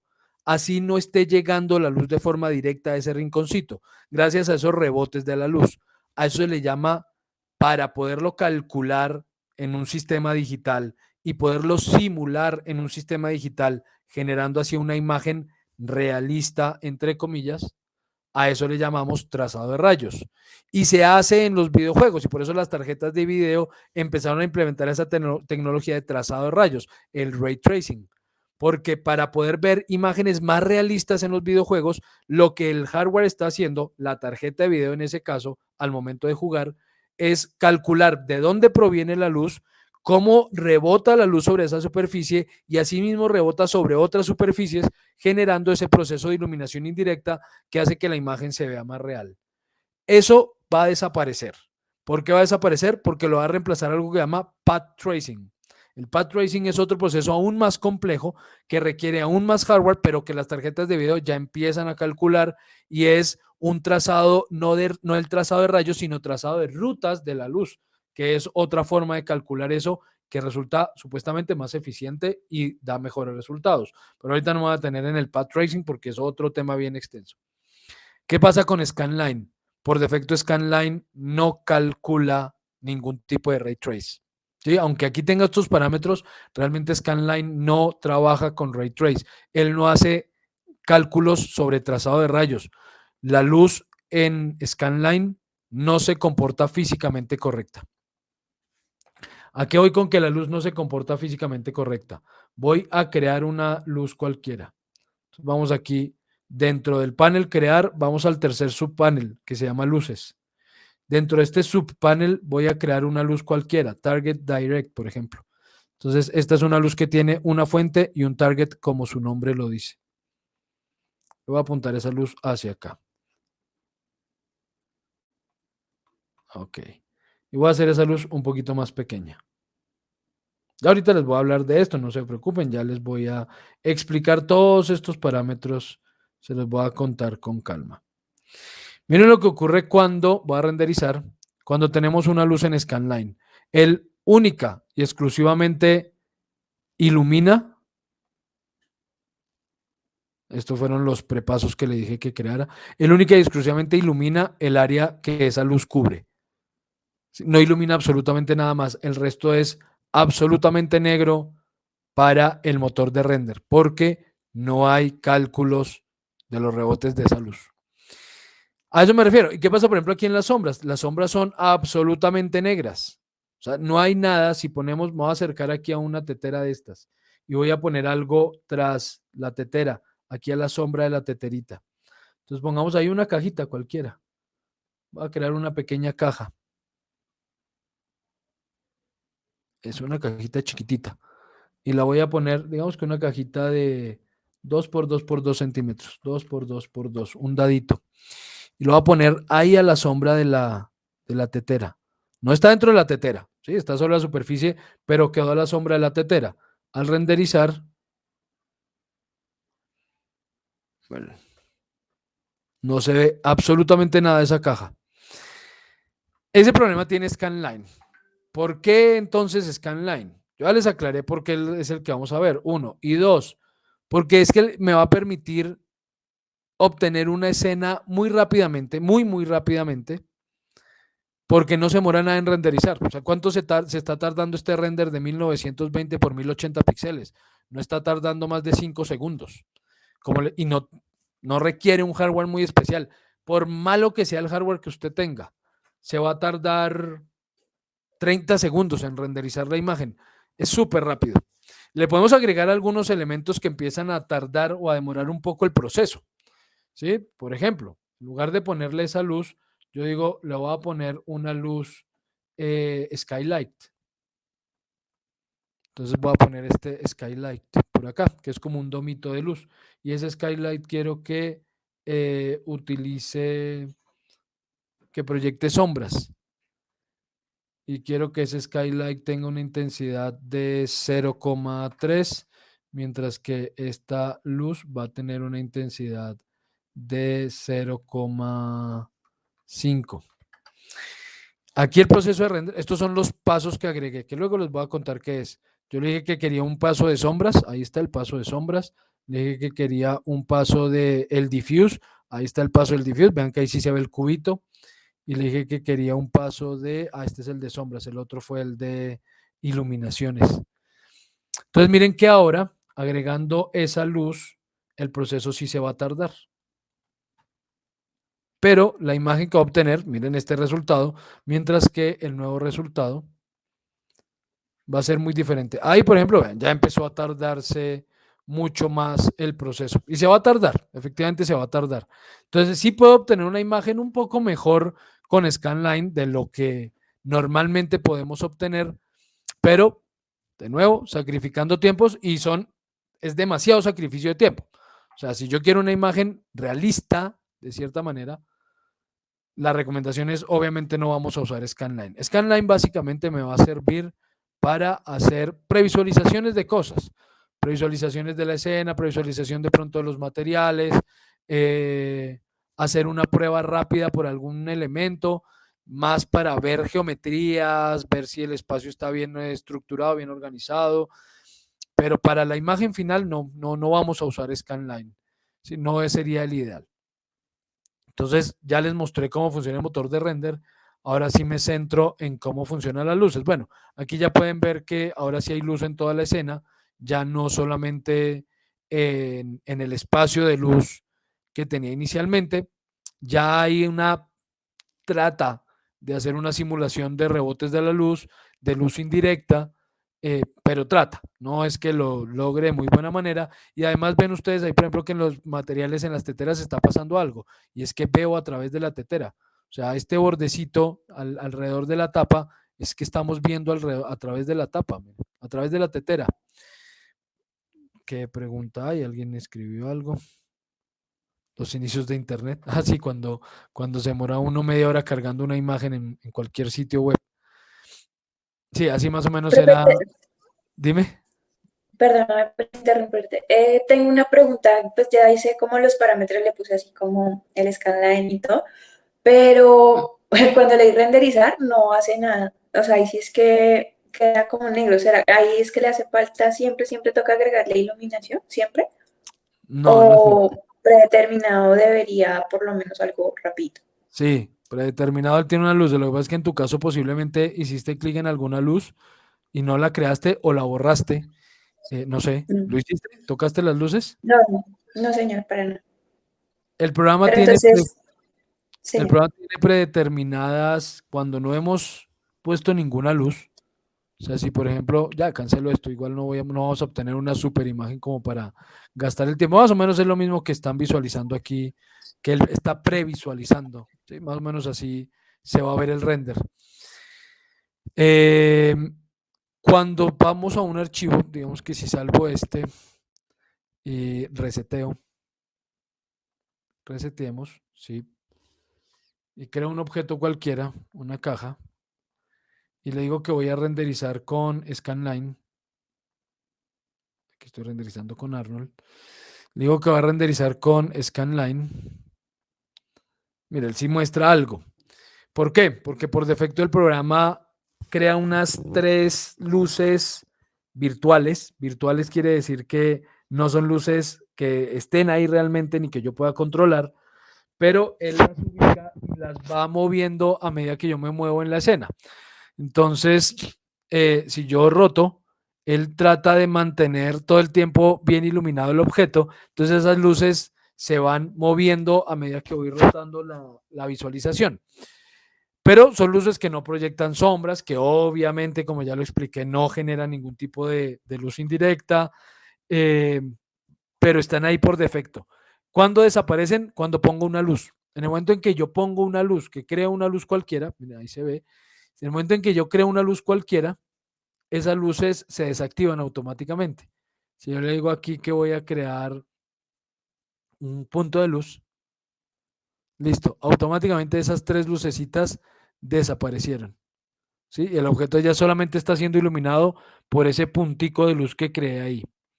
Entonces, si por ejemplo veo el objeto ya por el otro lado, muy seguramente no voy a ver nada porque la luz no le está dando al objeto por ese lado. Entonces, usualmente pasa eso. O por alguna razón toco una luz o me muevo aquí en las luces y luego borro. Él por defecto, si yo elimino todas las luces, él reactiva esas tres luces que les menciono para poder volver a ver el objeto. Pero a veces pasa que no se reactivan. Entonces me obliga sí o sí a crear una luz, a hacer un esquema de luz para poder ver la escena. Entonces puede ser eso lo que en tu caso esté pasando, que se quedaron desactivadas esas luces. Hay una forma de reactivarlas, pero no la recuerdo en este momento. Eso es por opciones dentro de las opciones de render, pero no me acuerdo por dónde es. Sí, eso no lo recuerdo en este momento.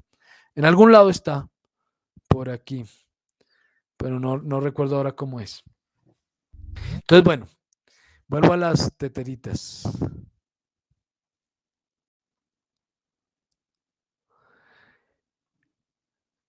Cuando ponemos entonces una luz cualquiera, voy a mostrarles primero los tipos de luz que el programa me ofrece por defecto. Voy a borrar esto y esto. Listo, ahí aparecieron las tres luces por defecto.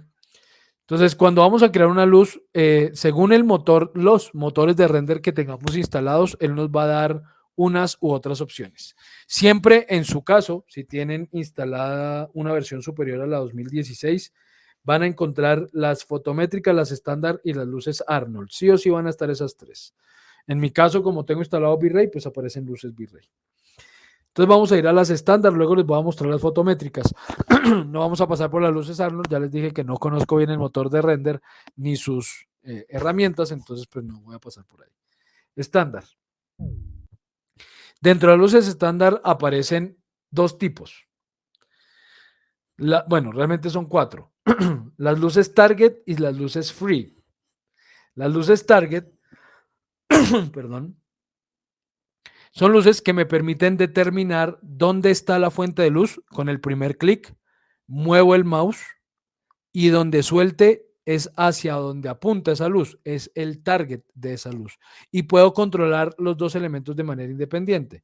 Por un lado puedo controlar la fuente de la luz y por otro lado puedo controlar hacia dónde apunta esa luz, su target. Esas son las luces target. Las free no tienen target. Entonces, donde hacemos clic, esa luz apunta hacia el fondo. Si, por ejemplo, en este caso hago clic en la vista superior, la luz va a apuntar hacia abajo y no puedo controlar la ubicación del target de la luz. Puedo ubicar dónde está la luz, pero no hacia dónde apunta. Cuando trabajamos con estas luces que no tienen target, lo que hacemos es rotar las luces.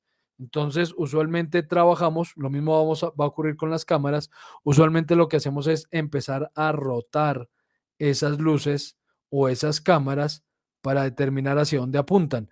Hay gente que prefiere trabajar así. Yo no, yo me acostumbré a trabajar con el target. Entonces, yo prefiero tener los dos elementos disponibles, pero hay muchas personas que lo controlan de esa manera, especialmente el tema de las cámaras, que va a ocurrir lo mismo. También vamos a ver target y free. Con el tema de las cámaras, los que tienen formación en fotografía suelen trabajar las cámaras y las luces sin target. ¿Por qué? Porque en la vida real uno no controla el target.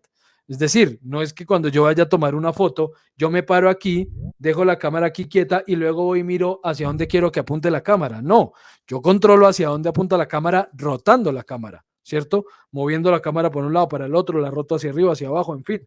Lo mismo ocurre con las luces. Entonces, en un estudio de fotografía, ponemos la fuente de luz y empezamos a rotar esa fuente de luz para indicar hacia dónde quiero que vaya. Entonces, la tarea real, en la vida real, lo que hacemos es rotar las fuentes de luz y rotar las cámaras para determinar hacia dónde van.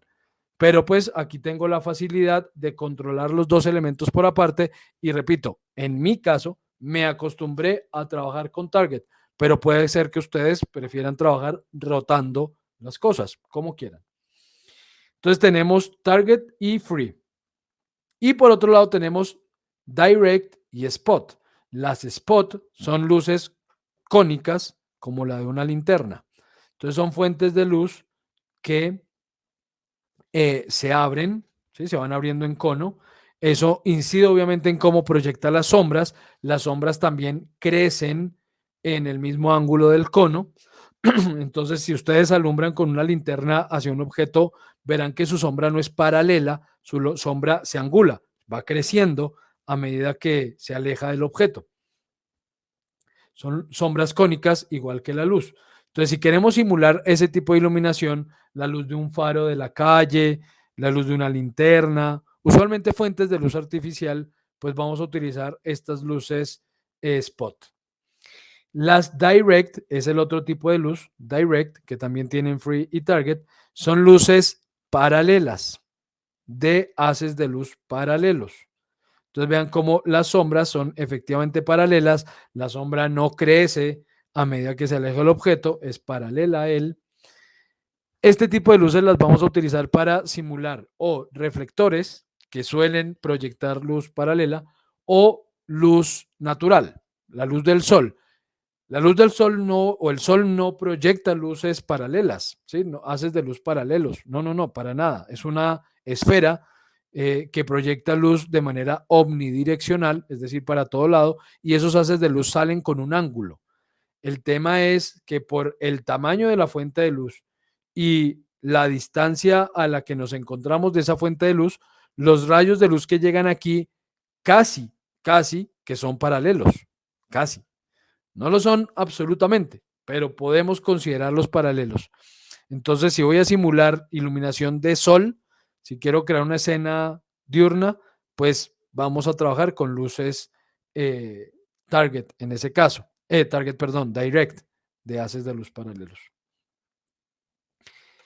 Por otro lado, tenemos luces omnidireccionales. Esta omni, que es una fuente de luz, un puntico de luz, pero es un punto de luz muy tenue, ¿sí? Es una luz que proyecta luz para todo lado, es una fuente que proyecta luz para todo lado, perdón.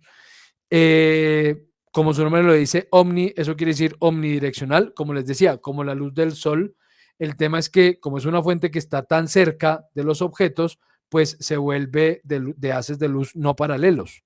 Entonces las sombras, por ejemplo, crecen a medida que se alejan del objeto, como con las spot. Es una fuente de luz no muy potente. Entonces, si nos alejamos mucho de los objetos, aquí, por ejemplo, aparentemente está todo bien iluminado, pero si renderizamos, seguramente veremos que no tiene tan buena iluminación la escena. Estoy renderizando con... Activé aquí una cosa que no debía.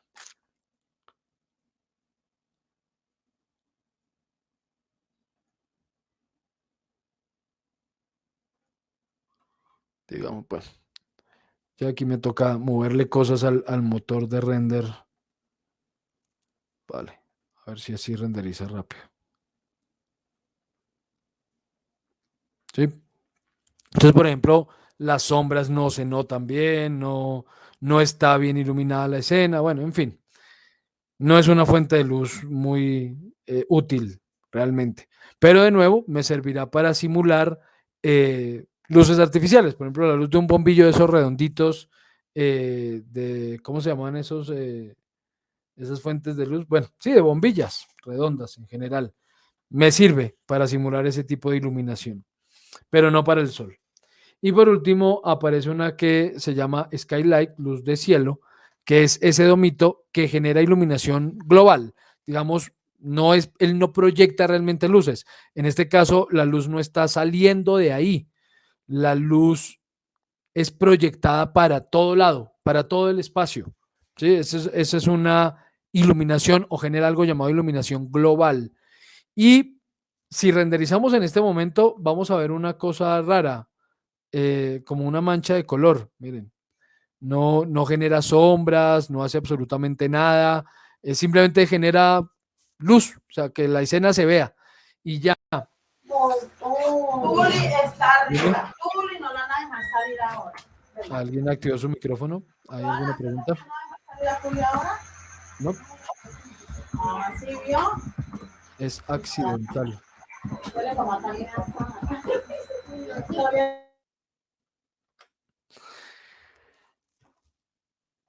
Solamente sirve esta luz o solamente me va a generar iluminación si le activamos las sombras. Si activamos este Cast Shadows, que es como proyectar sombras. Pero si activamos eso, ahí es donde el render empieza a tardarse un poco, ¿no? Sí, porque él empieza a hacer cálculos de una supuesta iluminación global y como el motor de render no está realmente hecho para eso, claro, Sander, con gusto. Igual ya terminamos en 10 minutos.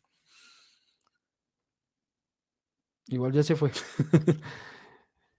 Entonces, como el motor de render no está hecho realmente para eso, pues se tarda mucho en calcular ese tipo de aspectos en la iluminación, algo como, como la iluminación global. Entonces, pues no es tampoco muy útil. Se tarda demasiado para el resultado que nos da. Lo que sí tiene esta luz, que luego lo vamos a ver, es que me va a permitir utilizar un mapa y dentro de ese mapa vamos a poder utilizar algo llamado un HDR. Esos HDR estaban dentro de los formatos de imagen que les mostré y les dije que iba a hablar de eso un poco más a fondo. Voy a hablar de eso en la próxima sesión. ¿Qué es eso de un HDR y por qué lo podemos usar para iluminar? Entonces, bien, voy a poner un par de luces, solamente vamos a poner una Target Direct aquí que nos proyecte sombras. Y lo que voy a hacer es, digamos que esto es un esquema de iluminación normal cuando trabajamos con Scanline. Lo primero que voy a hacer es hacer que la luz abarque toda la escena o todo lo que sea visible en la escena para que no me queden espacios en penumbra. Y para el tema de las sombras, porque ya vieron que en las sombras no se ve nada, ponemos algunas luces de refuerzo. Entonces ponemos, por ejemplo, una Omni que voy a calcar. Voy a calcar unas calcadas, unas 5 de ellas. Ok. Voy a poner esta por aquí, esta por acá, esta por aquí y esta por acá. Una de estas va a ir por arriba. Esta también va a estar un poquito más arriba. Estas dos van a estar más abajo en la escena. Y esta de aquí, pues, no, esta de acá. La voy a poner un poquito más arriba. Digamos que es tratar de generar como una esfera de luz o un domo alrededor del objeto, ¿sí? Para tener una iluminación un poco más uniforme, tratar de simular ese tema de la luz ambiente que no hace o no calcula Scanline, para que las sombras no queden tan duras, se vea a través de ellas, pero no me tarde 10 años en renderizar. Entonces aquí ya tenemos una iluminación un poco más decente. ¿Sí? Ven, ya se ve a través de las sombras, los objetos están iluminados por todo lado. Bueno, entonces ahí tengo una iluminación un poco más aceptable dentro de lo que cabe con Scanline. Estoy eliminando esos pasos. Voy a quitar esos pasos que igual no voy a hablar de ellos hoy. Y si estos elementos, y si me están ahí estorbando un poquito. Luego les muestro qué es eso. Entonces, bien, vamos a ver los parámetros de la luz. Voy a usar la Direct como excusa para hablarles de los primeros parámetros y luego vamos a ver cómo aplican esos parámetros en las demás luces. Primer parámetro de la luz. ¿Será que este no me permite hacer un render interactivo? Bueno, aquí esta ventana me va a servir de render interactivo. Voy a dejarla en High Quality, en alta calidad. Y veamos esto. Sí, dejémoslo ahí. Dejémoslo ahí que ahí más o menos previsualiza. Entonces, bien, podemos prender o apagar la luz. Entonces la luz se puede apagar o se puede prender. ¿Sí? Ese es el primer parámetro de toda luz. Sin importar si esa luz fue creada como una luz direct o como una spot o como una omni, puedo cambiarle el modo. Entonces, esta es una luz direccional, pero puedo cambiarla a spot o a omni. No lo va a cambiar en este caso. Si la creé como target, él pues me crea el target. Si no, si la creé como free, esto aparece inactivo. Entonces, si se inactiva, ya no tengo acceso al target de la luz, ¿sí? A ese puntito, pero tengo acceso a otra cosa y es la distancia de ese target. Entonces puedo hacer que la luz llegue más cerca o llegue más lejos. Que sí va a afectar, en este momento no, pero posteriormente sí va a afectar en la cantidad de luz que recibe la escena. Digo que en este caso no afecta porque vean, si lo hago corto, que la luz no llegue a la escena, ¿sí? No va a afectar la iluminación, verán que la iluminación es la misma, o si hago que se pase, va a ser exactamente igual, ¿sí? No, va a dar igual. Entonces, por ahora, eso no afecta en nada si tiene o no tiene el target. Voy a dejarle el target. Luego me dice, esta luz quiere que proyecte sombras, sí o no. Por ejemplo, estas luces Omni que puse alrededor, puede ser que no me interese que proyecten sombras porque eso está generando una serie de sombras alrededor de los objetos que resultan incómodas. O sea, todas estas como pequeñas sombritas que se están proyectando, repitiendo. Entonces, esas Omni es mejor que no proyecten sombra si solamente las quiero para hacer un efecto de iluminación global. Entonces, no voy a generar sombra con ellas. Solamente voy a generar sombra con la fuente de luz principal, que es la Direct que estamos trabajando. Entonces, listo. Ella sí va a proyectar sombras. Y si va a proyectar sombras, ¿qué tipo de cálculo quiere que haga para esas sombras? Hay varios. Ray Trace avanzado, Ray Trace simple, por área, por mapa de sombras o sombras V-Ray, pero esto aparece porque tengo V-Ray. ¿Qué pasa si le digo que sea un Ray Trace avanzado? Él va a demorarse mucho más en calcular, el render aquí se empieza a demorar, porque él se va a tardar mucho más en calcular la proyección de las sombras, pero va a generar sombras bien interesantes, ¿sí? Sombras con más definición, sombras en las que puedo controlar algunos aspectos más. Luego veremos qué es lo que puedo controlar, eso ya será en la próxima sesión, qué es lo que puedo controlar con esas sombras. No desactivé las sombras de las Omni, pero digamos que va a hacer un cálculo un poco más físico de esas sombras. En este caso, como la iluminación no es nada física, pues lo que menos me importa es que las sombras se calculen de manera física o no. Entonces voy a decirle que las sombras se proyecten por área, solamente por área y ya. El render es más rápido, el resultado es igual de malo, entonces no importa. Listo, por área las dejamos. Luego me aparece una opción que dice excluir. Este botoncito que dice excluir. Yo puedo hacer que una luz no ilumine determinado objeto. Por ejemplo, veamos cómo se llama esta tetera, la que tiene el cubito al lado. Esa es la tetera 008. Listo, tetera 008.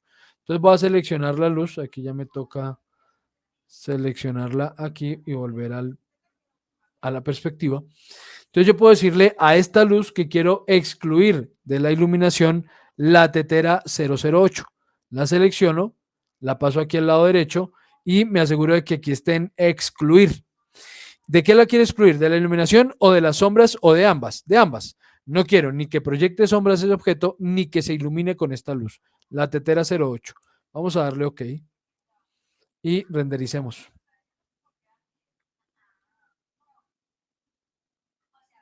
Se quedó activo el Ray Trace. Bueno, dejémoslo que llegue. Me puse a jugar con ese Ray Trace y ahora quedó ya activo definitivo.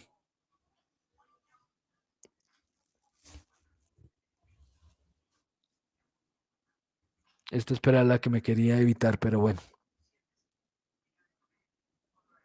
Listo, miren esa tetera.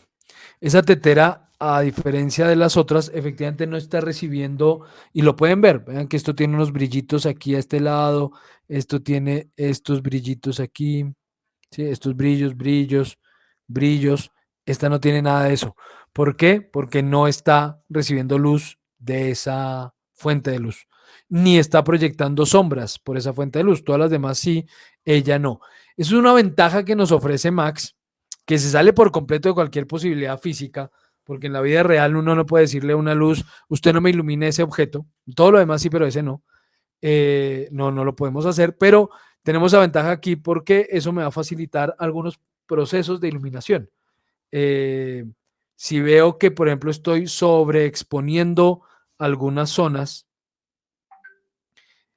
pero necesito que haya luz para otras, pues puedo poner una luz que solo ilumine algunos elementos y otros los deje por fuera para no sobreexponerlos más. Eso de sobreexponer es cuando ya está cayendo demasiada luz sobre un objeto y al momento de sacar la imagen o de tomar la foto, ese elemento queda muy, muy, muy iluminado.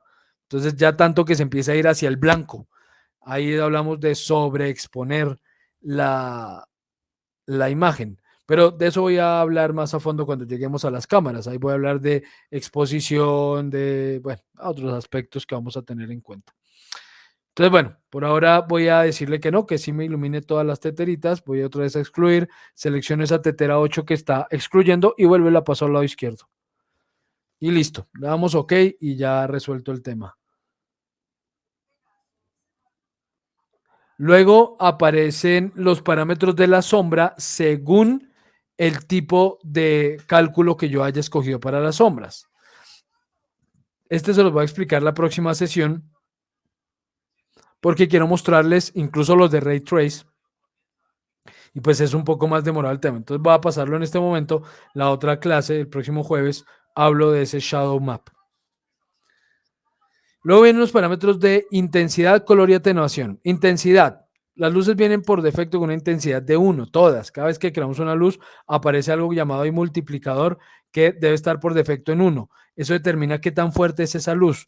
Si yo quiero que la luz sea mucho más fuerte, por ejemplo, voy a ponerle 50 de multiplicador, pues la luz es muchísimo más intensa. 10, 1 o muy tenue, 0,1. ¿Sí? Entonces puedo controlar esa cantidad de luz que está proyectando esa fuente. 1. Por ejemplo, las luces de apoyo, las luces que puse alrededor, las dejé en 0,1 para que no iluminaran tanto la escena, pero que me permitieran ver todo. Las dejé en 0,1 en su intensidad. Esta la dejo en 1 porque es la luz principal. Luego puedo controlar el color de la luz. Entonces puedo decirle, por ejemplo, que quiero que sea una luz roja. Entonces tenemos una luz rojiza. Ahí está, una luz rojiza. O que sea más bien una luz verde. O que sea una luz amarilla. O que sea una luz azul. ¿Sí? Entonces podemos controlar el color de la luz. En la vida real, ¿cómo se controla el color de una luz? Hay dos formas. O por filtros, ¿sí? Poniendo algún elemento delante de la fuente de luz para generar esa sensación de cambio de luz. O no es sensación, realmente cambia. Otra vez, la luz va a atravesar ese sustrato. Si yo le pongo un filtro, ciertas frecuencias de esa luz van a pasar a través de ese sustrato y otras frecuencias se van a quedar en él. Entonces, eso hace que efectivamente la luz cambie de color. Pero físicamente la luz cambia de color es porque cambia su temperatura. Entonces, en la vida real, el cambio el color de una luz se mide en grados Kelvin, que es el mismo, digamos, la misma, ¿cómo se llama eso? Se me fue la palabra en este momento.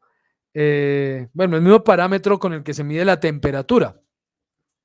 Eso es lo que determina el color de la luz. Y lo aclaro porque luego vamos a ver algo que se llama luces fotométricas y ahí el color de la luz lo vamos a determinar por ese tipo de factores, no por filtros simplemente. Repito, es más un filtro, ¿no? Es como le voy a poner un filtrico verde para que la luz se vea verde o le voy a poner un filtro rojo para que la luz se vea roja.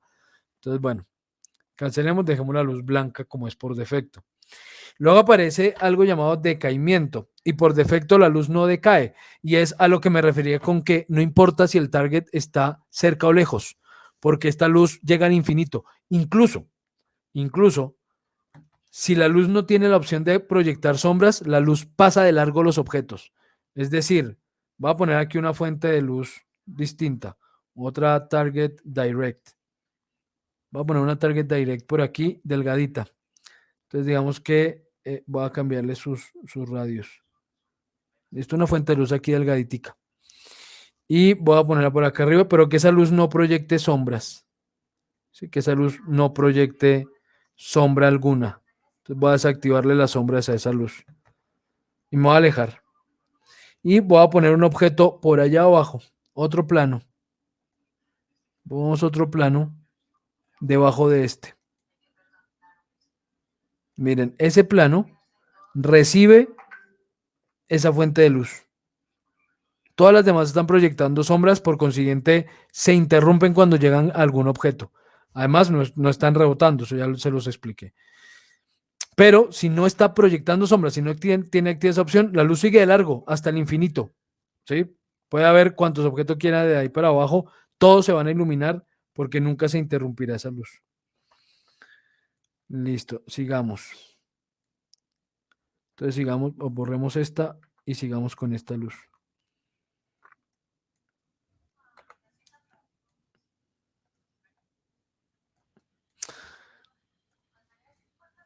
Si activamos la atenuación en la luz, entonces yo puedo decirle, por ejemplo, bueno, claro que esta atenuación no. Es que esta es medio complicada de entender. No, voy a hacerlo por esta, por las opciones de abajo. Voy a activar esta atenuación. Atenuación lejana, ya les digo por qué. Que me la muestre y que la use. Miren lo que ocurre con esta luz. Ahora, según la distancia de su target,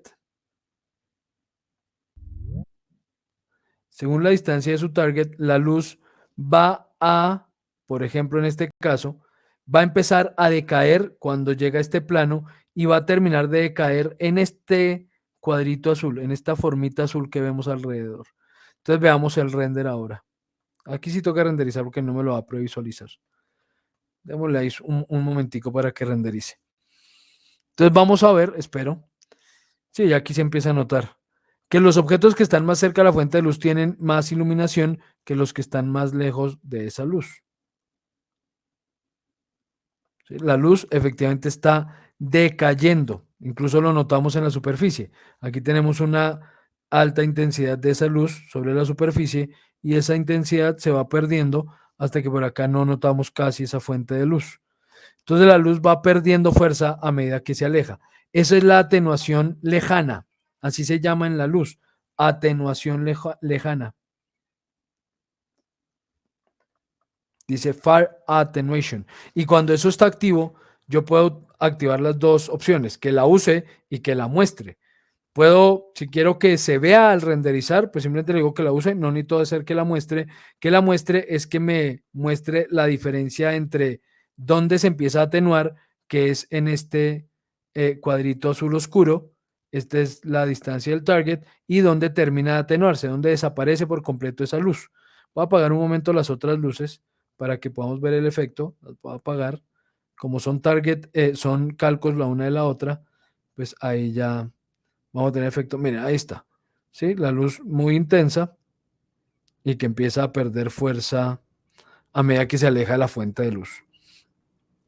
También tiene una atenuación cercana, pero eso es raro. O sea, es exactamente el mismo tema. Ahora, pero al contrario, entre más cerca esté a la luz, menos fuerza de la luz va a recibir.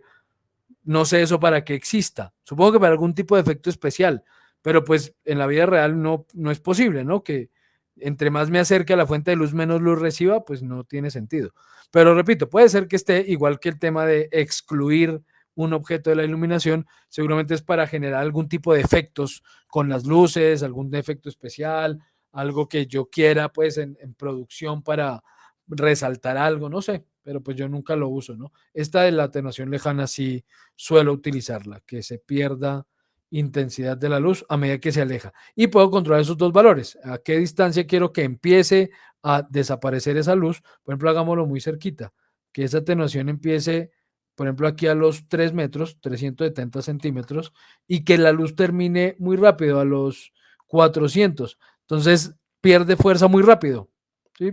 Lleva toda la intensidad. En este punto ya empieza a perder fuerza y en menos de 1 metro desapareció por completo la luz.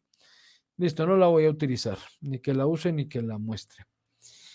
Y luego vienen los parámetros específicos de este tipo de luz. Entonces me dice que siendo una luz direccional, si quiero o no ver el cono de la luz siempre, ese show con, las luces por defecto solo muestran su cono cuando están seleccionadas. Si la deselecciono, la luz no me muestra la proyección de la luz.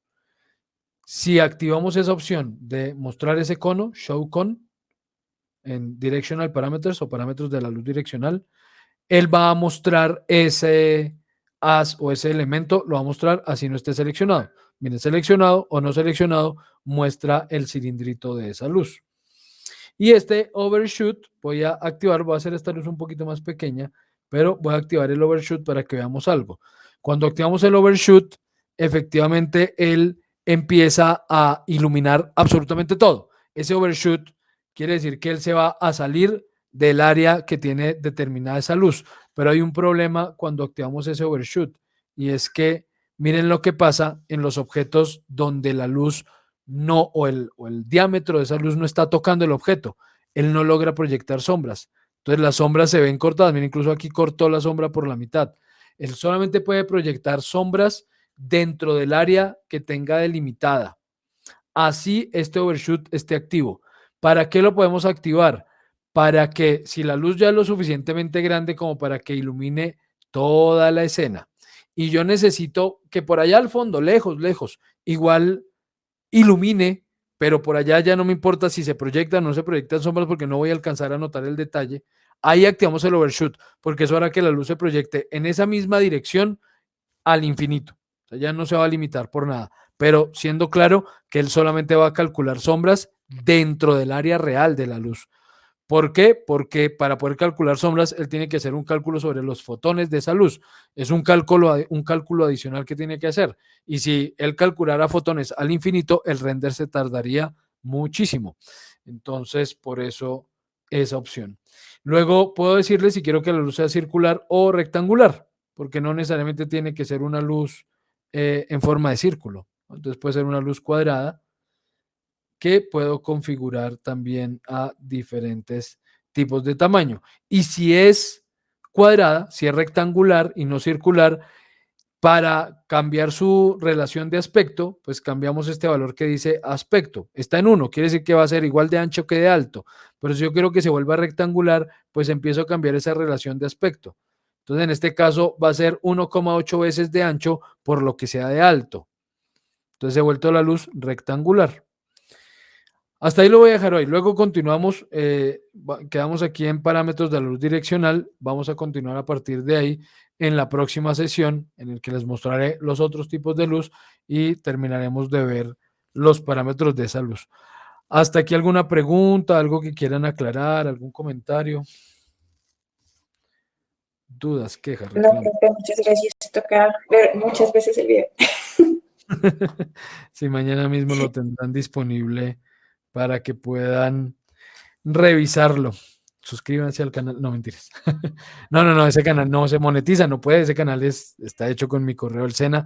Está absolutamente prohibido monetizar, así que no quiero decir que si quieren pueden suscribirse. Ahí estoy subiendo todos los videos de estas sesiones en línea. Cuando ya la formación sea absolutamente presencial y no nos permitan impartir formación a distancia, que será una pena porque estos cursos desaparecerán, pues yo no los podré dictar por lo menos. Hasta ahí Profe, llegará el canal, señora. pero no, uno no ingresa a tu canal, ingresa a un video, pero no deja ingresar a YouTube como tal al canal. Pero pues ahí está, ¿no? Cuando entran al video, pues ahí está desde el canal que se publicó y ahí pueden acceder al canal. Pues ahí están todos los videos de los otros cursos, ¿no? El curso de modelado 3D, de los cursos de matemáticas, bueno, de todo lo que yo imparto, ¿no? Entonces, Bueno, no de es para que pronto se no sé, pongan, porque pues lo he intentado, pero no me deja. Solamente no me da te el deja acceder. pantallazo del video y ya. Pero cuando lo abres desde Classroom. Sí, sí, sí. Ah, sí, no, pero si lo abres en YouTube, o sea, si yo aquí lo abro en Classroom,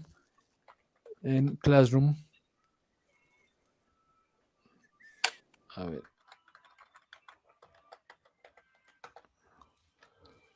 A ver, veamos. Manejo básico de 3ds Max. Entonces veamos en sesiones grabadas, la anterior.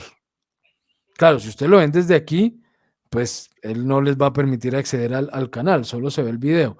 Pero pues si ustedes lo abren en YouTube, aquí creo que puedo darle clic derecho y abrir enlace en una pestaña nueva. Ahí está. Si lo ven en YouTube, pues ahí sí tienen acceso al canal, ¿no? Ah, ese es un tricky, profe. Eso sí no me la sabía. Sí, no, tiene que abrir Gracias, obviamente profe. el enlace aparte. Entonces, por ejemplo, ahí están los videos de modelado, de partes mecánicas asistido por computador y bueno, ahí está todo, ahí, por ejemplo, hay un curso de Inventor, bueno. Pero les decía, ¿no? Que si quieren ahí ver el contenido, pero igual, no es un canal que yo pueda monetizar de ninguna manera, no es un canal en que las métricas me interesen o las quiera seguir, entonces no está de más si se suscriben o no. Pues, solamente como porque sigan lo que subiré hasta cuando me permitan dictar formación de esta manera. Claro que sí, Helmi, Andrew, Helmi. Entonces, nada, nos vemos la próxima semana. Yo ya voy a tener aquí la grabación. Nos vemos la próxima semana.